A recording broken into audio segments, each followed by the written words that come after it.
Hola, buenas tardes a todos y todas.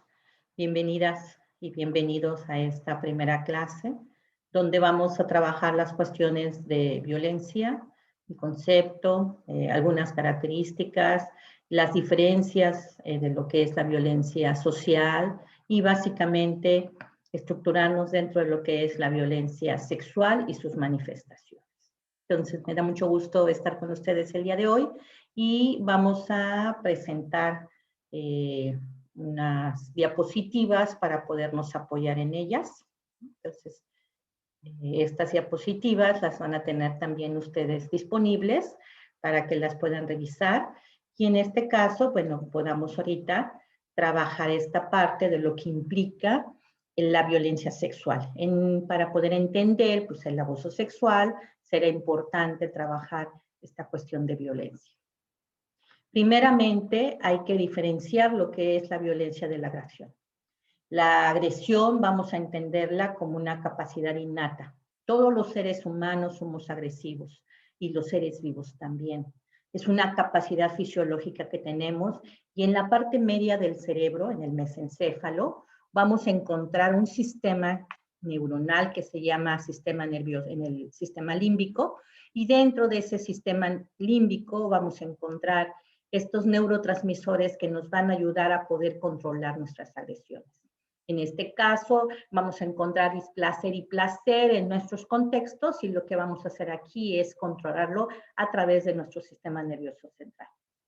Sin embargo, esta agresión nos lleva a esta conservación de la vida, a la capacidad de sobrevivencia, a la adaptación del mundo. Todos los seres vivos tenemos esta capacidad biológica de ser agresivos. Por otro lado, tenemos a la violencia. La violencia es una construcción social, la violencia se aprende. Y habrá muchísimos factores que están involucrados para que la aprendamos de cierta manera.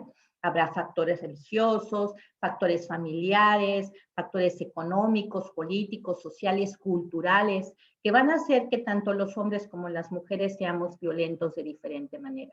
Hay factores de género donde colocan a la violencia en manifestaciones de poder.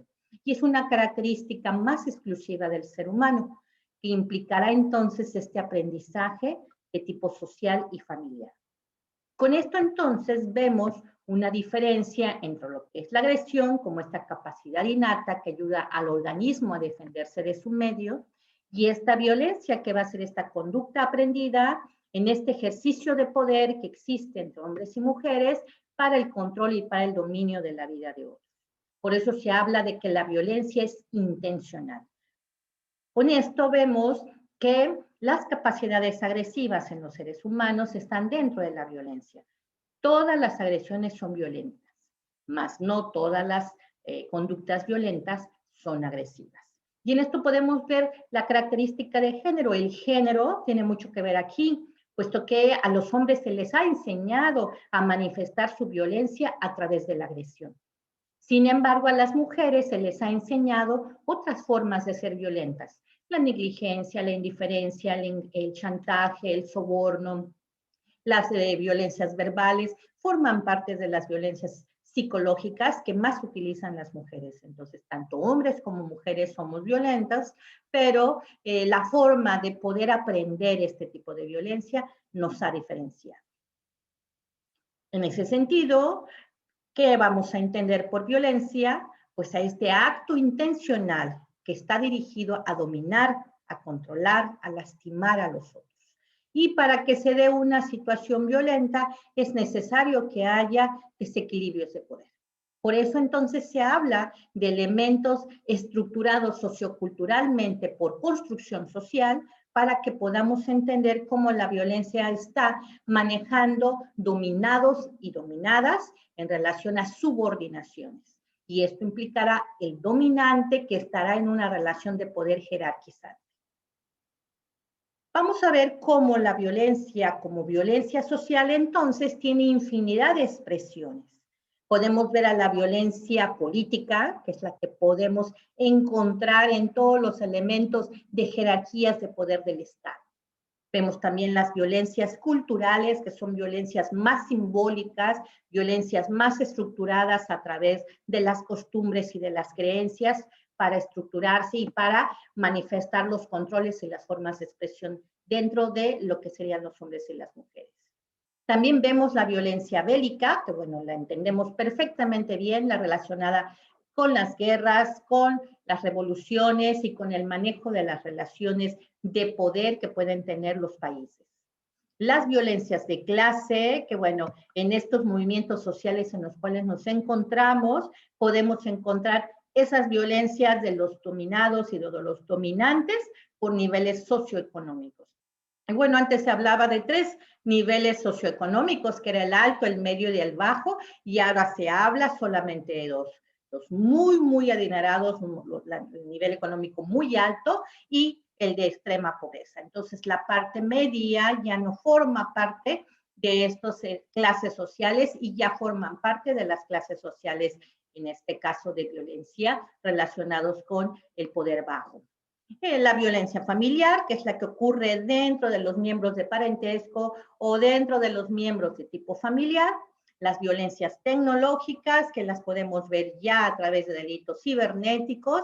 La violencia de género, que es una violencia estructural que va más allá de ser hombres y mujeres, tiene que ver con este poder hegemónico que puede tener el hombre dentro de la dominancia de poder y que lo coloca en poder controlar y estar en dominio de varios campos y varios elementos en manifestaciones de ese poder, donde coloca a la mujer en esta subordinación.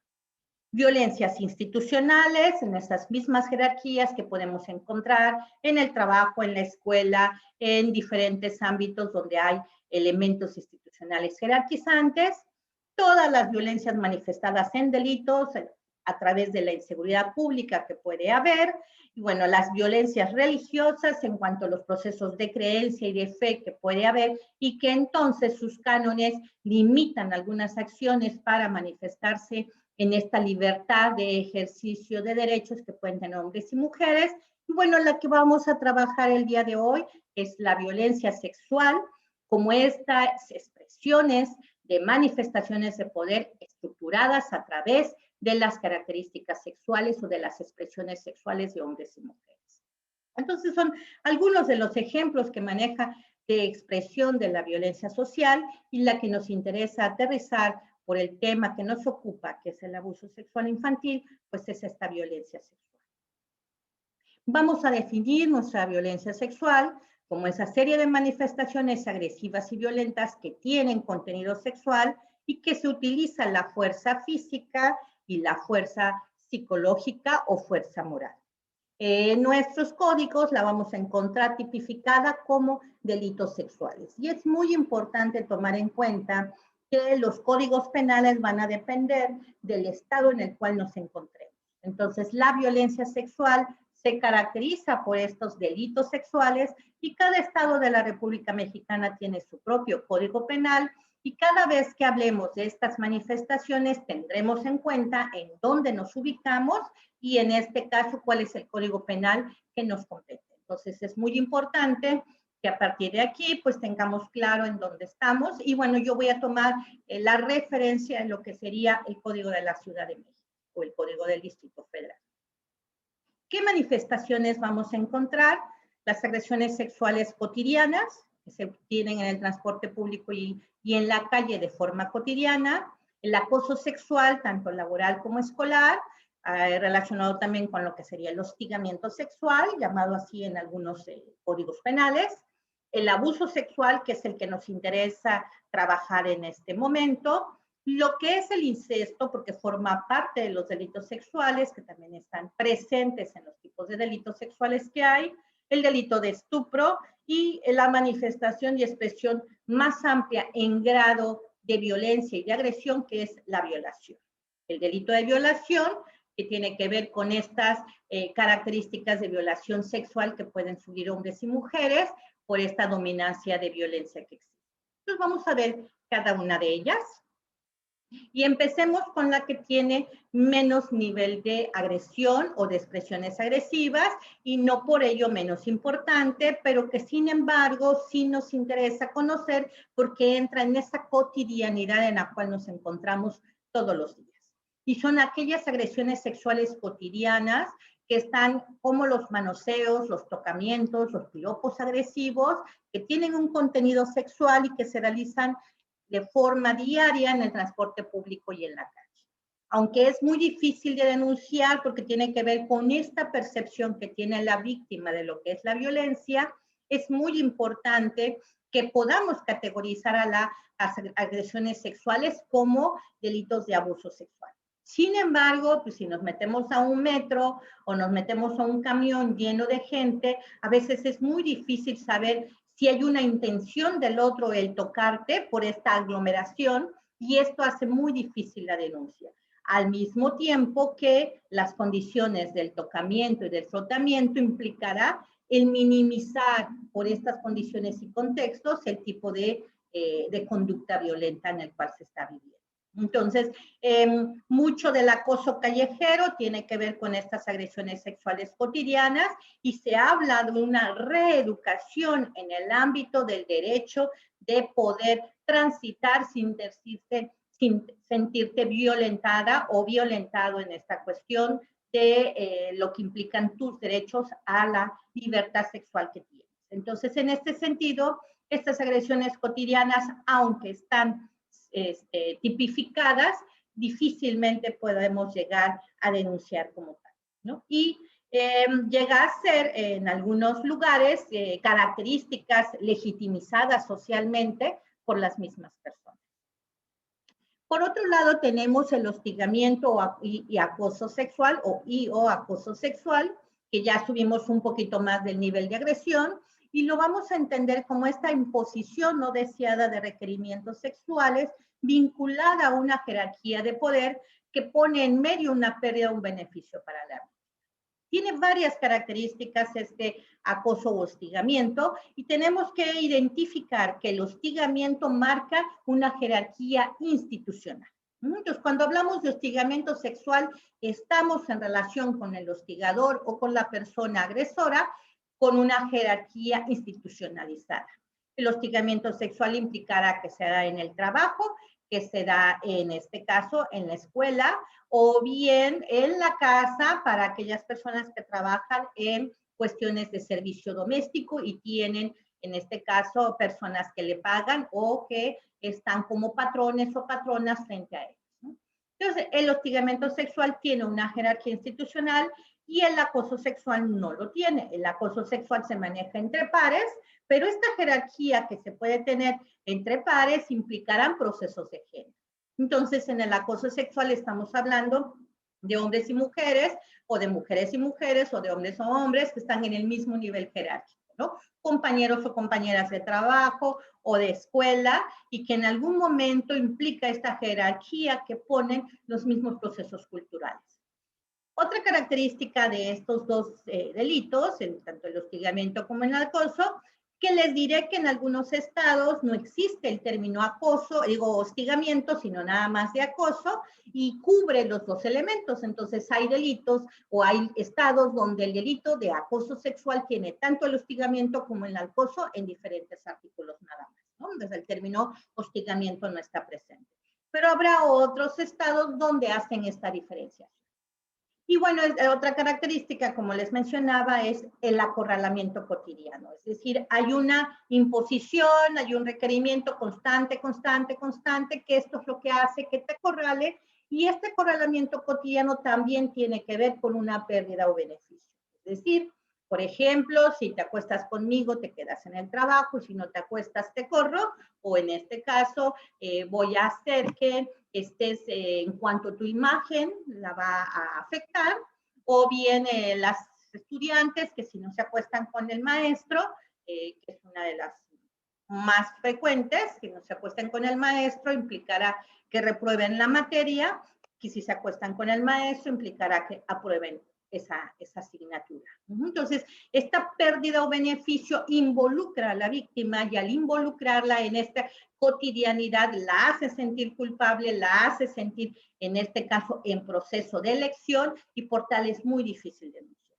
Los elementos de prueba y las condiciones para poder denunciar se hacen bastante complejas, por lo que implican testigos, implica gente que se ve involucrada en esta jerarquía institucional y que es muy importante tomar en cuenta por esta imposición que se hace constantemente del requerimiento sexual. Y al ser un requerimiento impuesto, bueno, esto implicará que la víctima acceda o bien al no acceder, pues tenga las pérdidas de esos beneficios. Bien, vamos a ver otro delito sexual, que es el estupro, y vamos a entenderlo como esa cópula, como esa relación sexual que tiene una persona mayor de 12 años y menor de 18, pero que lo hace a través del consentimiento por medio de cualquier engaño o seducción.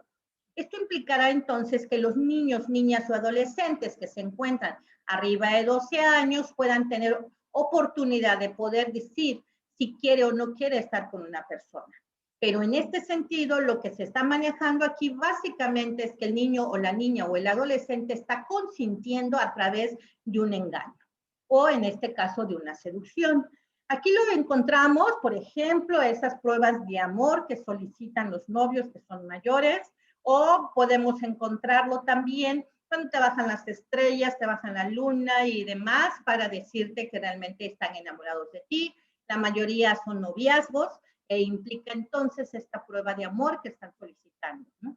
Y aquí es donde encontramos que la mayoría de las veces quienes levantan las denuncias por este delito son los padres o madres porque es un menor de edad o una menor de edad, que lo encontramos más en las niñas que en los niños y que tiene que ver con esta imagen familiar y con estos procesos de que la niña no quede, en este caso, socialmente no dignificada. Entonces hay elementos en los pueblos en donde colocan que la forma de poder remediar o en este caso ayudar a conciliar esta situación de delito es casándose con el estuprador.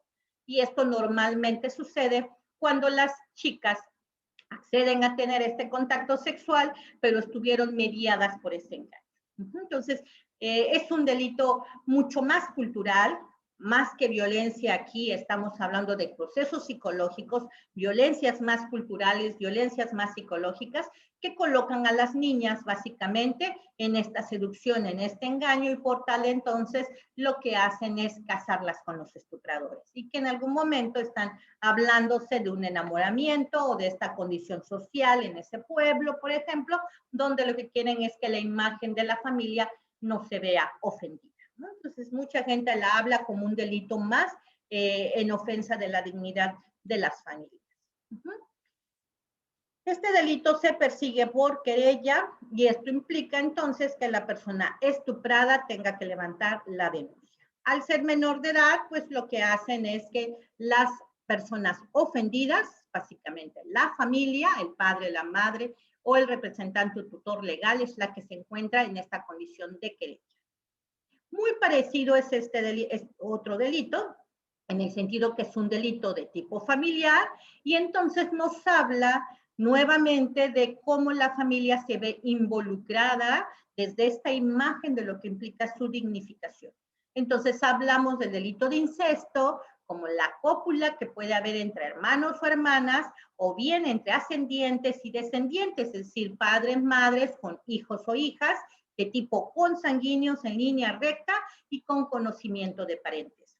Aquí lo que vemos es que son dos sujetos activos, es decir, los dos, en este caso son mayores de edad, los dos están consintiendo este contacto sexual y bueno, lo que estamos hablando aquí es de cómo la familia se ve afectada y normalmente son los miembros de la familia los que hacen la denuncia. Recuerden, no estamos hablando de menores de edad en el incesto.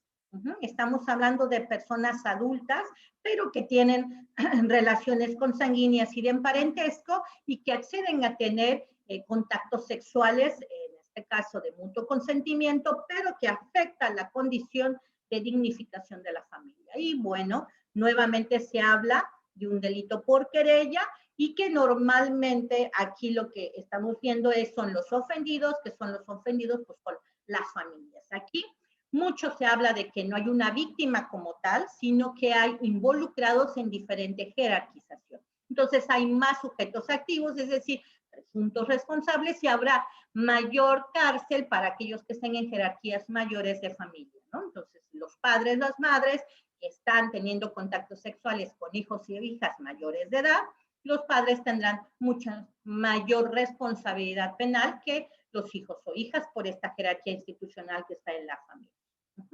Entonces, este es también otro tipo de delito de tipo sexual que tiene que ver con aspectos culturales y que también habla de esta libertad sexual que se puede tener o desarrollo psicosexual, que son los dos bienes jurídicos tutelados que vamos a encontrar en los delitos sexuales. Bueno, llegamos al delito que nos compete en esta ocasión, que es el abuso sexual.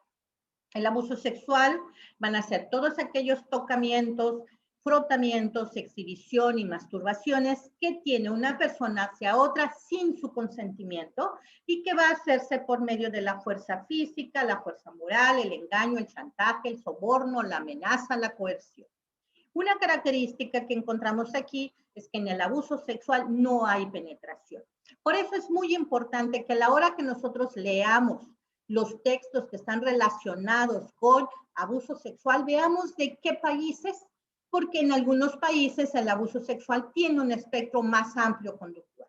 Para nuestro país, por el hecho de que es un delito y está tipificado en un código, el abuso sexual no puede ser igual que una violación. Por tal, sus consecuencias no están relacionadas con una penetración. Aquí todo es externo, tocamientos, frotamientos, exhibición o masturbación. Y lo más importante es que una de las personas no lo consiente. Podemos encontrar entonces a este delito como un delito entre adultos. Recuerden que todos los adultos están tipificados como para que dentro de los códigos penales puedan ser víctimas o presuntos responsables. Pero aquí lo que encontramos es que en las manifestaciones del abuso sexual habrá mayores elementos para que haya víctimas menores de edad. Cuando esto sucede, se les habla de que se agrava el delito. Entonces, si ustedes se dan cuenta, no existe el delito de abuso sexual infantil, ¿no? Es un término que no existe. Lo usamos en la parte más psicológica, el abuso sexual infantil, como todas estas características por la frecuencia que hay. Pero si nos vamos a la parte legal, el abuso sexual es entre adultos. Y cuando va dirigido a menores como víctimas, entonces agravamos el delito. ¿Por qué? Porque el delito es un delito de cuantía menor, es un delito que se persigue por querella, es decir, por persona ofendida. Entonces, el abuso sexual infantil va a ser sin el consentimiento de una persona y sin el propósito de llegar a la cópula. Entonces, va a ejecutar, es decir, una relación sexual. Va a ejecutar en ella un acto sexual, la va a obligar a hacerlo o bien va a obligar a observarlo o a que lo haga para ejecutar. Por eso hablamos de también estos exhibicionismos, ¿no? Este delito, al perseguirse por querella, cuando ocurre violencia física moral y sea una persona menor de 12 años o una persona que no tenga capacidad para comprender el hecho, que pueda tener alguna discapacidad o que tenga algún trastorno de tipo mental o bien que se encuentre con una alteración de conciencia por algún estupefaciente, por una droga, alcohol, etcétera, o que en algún momento no pueda resistirlo, entonces va a ser un elemento mucho más agravado y entonces estaríamos hablando ya del abuso sexual agravado, ¿no? Entonces, se agrava el delito cuando es para menores de edad, menores de 12, se agrava el delito cuando tiene una persona con un problema de discapacidad y lo que implica una cuestión de trastorno mental o bien de alteración, en este caso, de lo que serían sus facultades para poder entender lo que está pasando. Este abuso sexual agravado, como lo estamos manejando, implica también que haya dos o más personas involucradas, ¿no? Que sea tumultuario, que sea por ascendiente contra descendiente. Estamos hablando entonces que puede ser un padre o una madre. Y cuando hablamos de que son padres o madres, muchos manejan que es un abuso sexual incestuoso. Esto, recuerden, el término incesto a nivel delito no existe como tal, como lo manejamos en la parte de psicología. Entonces, para los elementos de los artículos en psicología hablamos de abuso sexual incestuoso, pero si lo vemos en la parte legal se llama abuso sexual agravado. Y se agrava porque es de ascendiente contra su descendiente, contra su hijo o hija. Contra aquel, el hermano contra su colateral, el tutor contra su pupilo, el padrastro o la madrastra contra su hijo, contra cualquiera de ellos, el amacio de la madre o del padre, con cualquiera de los hijos de estos o los hijos contra ellos. Es decir, todo lo que implica una relación de parentesco implicará un abuso sexual agravado. También el abuso sexual agravado es por quien desempeñe un cargo público o bien ejerza su profesión y toque sexualmente a otro, porque la persona que tenga el ofendido bajo su custodia, su guardia o educación, lo aproveche la confianza de ella, es decir, aquellos tutores legales. Si fuere cometido al encontrarse la víctima a bordo de un vehículo particular o de servicio público, también es agravado. Si fuere cometido en despoblado o lugar solitario. Recuerden que estos son algunos agravantes del delito, pero en la Ciudad de México. Ahí te acuerden que cada uno tendrá que revisar su código de dónde están procediendo para poderlo entender. Vamos a ampliar el delito de abuso sexual en la siguiente sesión. Aquí nada más es para que vean algunas definiciones y nos vamos al último nivel de expresión más fuerte de agresión y violencia que tienen los delitos sexuales o la expresión de violencia sexual, que es la violación. La violación va a ser entonces esa cópula. Ya estamos hablando de relación sexual, ya estamos hablando de penetración. La cópula con persona de cualquier sexo sin su consentimiento, a través de la fuerza física o moral. Recuerden que la fuerza moral tiene que ver con esta fuerza psicológica, con esta imposición psicológica que se puede trabajar por medio del engaño, el chantaje, el soborno, la amenaza, la coerción, la intimidación. Y bueno, cuando hablamos de cópula, el código nos maneja que va a ser esta introducción del pene en el cuerpo humano por la vía vaginal, anal o bucal. Esto va a depender de cada estado, como bien les comento, ya que, por ejemplo, en el estado de Yucatán, la cópula que implica el pene en la vía bucal no es violación, es abuso sexual, ¿no? Entonces ahí son cuestiones diferentes, no estaríamos hablando de que esa cópula implicará una violación, pero bueno, el que la Ciudad de México sí implica que se pueda trabajar el pene en cualquiera de las vías, en este caso, de orificios naturales del cuerpo. Y es sancionada de la misma manera cuando se introduce por vía vaginal o anal cualquier otro tipo de instrumento que no sea el pene y que se utilice la violencia física moral. Estamos hablando entonces que pueden introducir palos en la vagina o en el ano, pueden introducir armas de fuego, cualquier otro instrumento, de forma, recuerden, a la fuerza, ¿no? Y que implique esta fuerza física o moral, y que implique en este caso que se llame violación equiparada. Entonces, se va a equiparar a la violación como delito para castigar estas condiciones de actos. Esta violación equiparada, entonces, implicará persona menor de 12 años de edad, es decir, para menores de edad o persona que no tenga la capacidad de comprender el significado del hecho o por cualquier causa no lo pueda resistir. Introduzca por vía anal o vaginal cualquier elemento, instrumento, cualquier parte del cuerpo humano distinto del pene en una persona menor de 12 años o persona que no tenga capacidad de comprender el significado del hecho o cualquier causa no pueda resistirlo. Entonces estamos hablando que la equiparación en violación para menores de edad implica que sea sancionado de la misma manera. No se puede manejar agravado porque no es un delito de querella, es decir, porque no es un delito menor. La violación es un delito de cuantía mayor, quiere decir que es grave. Por sí misma la violación es grave. Entonces, si vemos nuestros delitos, las agresiones sexuales cotidianas, el acoso callejero como tal no está tipificado y como tal, pues no habría como elementos para poderlo sancionar. Más, sin embargo, pueden manejarse algunas de las conductas del acoso callejero como si fuera abuso sexual. Luego tenemos el acoso y hostigamiento sexual, y este es de cuantía menor, es un delito no grave. Luego tenemos el abuso sexual, es también de cuantía menor, no es un delito grave. Y cuando llegamos a la violación, hablamos de un delito grave. grave. Y cuando estamos hablando de delitos graves, estamos hablando de que no hay una libertad bajo causa, no hay una libertad, en este caso, bajo multa, coacción, y que implica entonces que la persona debe de estar detenida para evitar la fuga, y esto se le llama prisión preventiva. Por eso es muy importante tener en cuenta las denuncias y los tipos de delitos que hay. Hay un delito en particular dentro del delito de violación, que es la violación conyugal, que como si estamos viendo todos los tipos de violación, dentro de esta violación conyugal, pues volvemos a ver que el hecho de que sea conyugal es porque hay un vínculo matrimonial.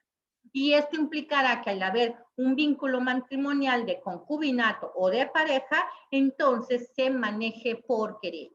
Si ustedes se dan cuenta, entonces la violación conyugal no es un delito grave y implicará que esta persona tenga que levantar, en este caso, su denuncia, su querella, y como tal, entonces, decir que el esposo o la esposa, que se puede dar, manejamos las cuestiones de matrimonio, de concubino, de pareja, penetró sexualmente sin su consentimiento.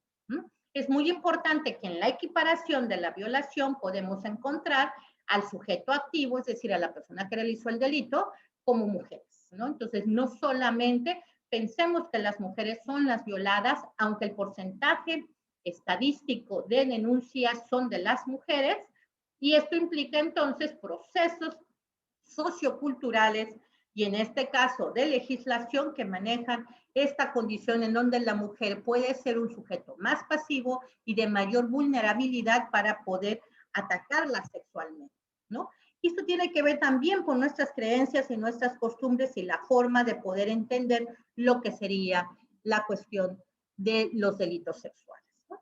Entonces vimos rápidamente algunos elementos en cuanto a las tipologías, a las expresiones. Este es un espacio introductorio que espero les haya servido. Es muy importante que ustedes vean en sus códigos cada delito para que sea mucho más fácil poder entender el delito de abuso sexual y poder entender las expresiones del abuso sexual y podamos entonces saber evaluar. Muchísimas gracias y bueno, vamos a seguir y espero que les haya gustado y hayan aprendido mucho. Si hay alguna duda, recuerden que lo pueden poner, pueden platicarnos cómo lo vieron y en este caso las dudas yo se las responderé por correo electrónico o a través de la plataforma. Cuídense mucho. Hasta luego.